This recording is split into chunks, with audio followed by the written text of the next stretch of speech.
কর্ণ চ্যাটার্জির বলা মিথ্যে কথা ধরে ফেলল পরশুরাম। সম্পূর্ণ জানতে ভিডিওটিতে একটি লাইক করে দেখতে থাকো। গল্পের শুরুতেই দেখা যায় ত্রটিনীর সাথে কথা বলতে থাকে কর্ণ আর বলে, তোমার বোন মা হতে চলেছে, তাই তুমি এইটুকু সুযোগ তাকে দেবে না?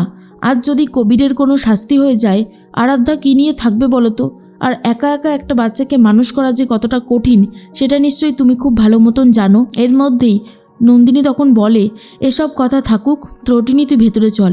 কিন্তু ত্রটিনী ভেতরে যেতে চাই না আর বলে, দিদি আমি ভেতরে যেতে পারবো না, তুই এক কাজ কর, তুই একটা এক্সট্রা ডেট চেয়ে নে, তারপর যা হবার হবেই। নন্দিনী তখন বলে, কেন তুই কেন এরকম পাগলামো করছিস বোন, চল প্লিজ চল। কিন্তু আরাধ্যার মুখের দিকে তাকিয়ে কোনোভাবেই ত্রটিনী ভেতরে যেতে পারে না। এরপর ত্রটিনী বলে আরাধ্যাকে, তুই সত্যি মা হতে চলেছিস, ঠিক করে বল তো। এরপর আরাধ্যা আর কিছু বলার মতন অবস্থাতেই নেই। কর্ণবাবু বলে, আমি তো বলছি, তোমার বিশ্বাস হচ্ছে না? ওকে, এই নাও ওর প্রেগনেন্সি টেস্টের রিপোর্ট। এরপরেই সেই রিপোর্টটা দেখে ত্রটিনী, আর সেই রিপোর্টে বড় বড় করেই লেখা ছিল আরাধ্যা প্রেগনেন্ট। আর এটা দেখার পরে তখনই ত্রটিনী ভাবে তাহলে সত্যি হয়তো আরাধ্যা প্রেগনেন্ট। এরপরেই তখনই লাট্টু আর পিকো বলে, প্রেগনেন্ট মানে মা হতে চলেছে? তোমার মতন মা হবে মাম্মা, আমরা যেমন দুজন। আচ্ছা, নতুন কোনো ভাই বা বোন আসবে, খুব ভালো হবে। এর মধ্যে লাট্টু আর পিকোকে কর্ণ বলে, দেখো আমি তো তোমাদের রাক্ষস দাদু, কিন্তু আমি চাই এবার ভালো দাদু হতে। বলো, এটুকু চাওয়া কি খুব অন্যায়? তোমাদের মাকে বলো না সব কিছু ভুলে যেতে, নতুন করে আবার সব কিছু শুরু করতে। ত্রটিনী তখন বলে, এই যে মিস্টার কর্ণ, আপনি শুধু আমার ছেলে মেয়েদের কাছে রাক্ষস দাদু না, এই পুরো সমাজের কাছে রাক্ষস হিসেবে পরিচিত, সেটা কি আপনি জানেন? এরপরই কর্ণ বলে, আমি ভালো হওয়ার চেষ্টা করব। দেখো, আমাদের তো একটা ফ্যামিলি বন্ডিং আছে, তাই না? তোমরা আমাদের আত্মীয়, আমরা তোমাদের আত্মীয়, তাহলে কেন এই জিনিসগুলো করছো? যা হবার তা হয়ে গেছে, সেসব পুরনো কথা টেনে এনে এখন আর ঝামেলা বাড়িয়ে কি সত্যি সত্যি কোনো লাভ আছে? অন্যদিকে দেখা যায় ভূমিকা আর দীপালি দুজন মিলে পরশুরামের কাছে চলে গেছে। পরশুরাম বারবার করে বলে, আমার আর ত্রটিনীর সম্পর্ক ঠিক আছে, কোনো সময় কোনো গণ্ডগোল হয়নি। তোমরা কেন তাহলে যে এরকম করছো আমি বুঝতে পারছি না। দীপালি বলে, তাহলে ত্রটিনী ওরকম টাইপের পোশাক কেন পরেছিল, যা দেখার পর তুমি রীতিমতো অবাক হয়ে গিয়েছিলে, ওর ফটো বা ভিডিও তুলে রেখেছিলে? সেই সমস্ত প্রশ্নের উত্তরও তো তুমি আমাদের দিতে পারছো না পরশুরাম। এরপরেই পরশুরাম বলে, আমি যেটা জানি সেটার উত্তর আমি অলরেডি দিয়ে দিয়েছি। আর এসব ত্রটিনীর পার্সোনাল ব্যাপার, সবার পার্সোনাল ব্যাপারে নাক গলানোর অধিকার থাকে না, তাই না? আমার এখতিয়ার যতটুকু আমি ততটুকুই করতে পারবো, এর বেশি করতে পারবো না, সেটা সম্ভব নয়। ভূমিকা বলে, তাই নাকি? তাহলে ত্রটিনী যা খুশি তাই করে যাবে, তুমি কখনোই ওকে কিছু বলবে না? পরশুরাম বলে, আমার মনে হয় আমার স্ত্রী কখনোই কোনো অন্যায় করতে পারে না, তাকে সুযোগ দেওয়া উচিত, সে নিজের থেকে আমাদের সবটা খুলে বলবে। প্লিজ আপনারা এখন স্ন্যাক্স খেয়ে বাড়ি যান, আমার অনেক কাজ আছে। আমাকে ঘর ঝাড় দিতে হবে, ঘর মুছতে হবে, আমাকে বাসন মাজতে হবে। আর এটা শোনার পরেই দীপালি বলে, এগুলো তো মেয়েদের কাজ, এগুলো তুমি করো না কি? তখন পরশুরাম বলে, না আমি এসব করি না, তবে আমি সুযোগ পেলে অবশ্যই ত্রটিনীকে সাহায্য করে দেওয়ার চেষ্টা করি। আপনার মেয়ে বড়ই নিখুঁত কাজ করে জানেন তো, ঘরের একোনা থেকে ওকোনা সব জিনিস পরিপাটি করে রেখে দেয়। সংসারের বোঝা দিন দিন বাড়ছে, আর আপনার মেয়ে ত্রটিনী কুঁজো হয়ে যাচ্ছে, তাই ওর কাছ থেকে কিছুটা দায়িত্ব তো আমি কমাতেই পারি, তাই না? ভূমিকা বলে, কিন্তু তুমি যা করছো সেটা একদমই ঠিক হচ্ছে না, তুমি সবটা খুলে বলতেই পারতে আমাদেরকে, বাট তুমি বললে না। পরশুরাম বলে, যা বলেছি, যেটুকু বলেছি সেটুকুই আমি জানি, এর বেশি যদি জানতাম তাহলে অবশ্যই বলে দিতাম। যেহেতু এর বেশি কিছু আমি জানি না, তাই আমি বলতেও পারবো না।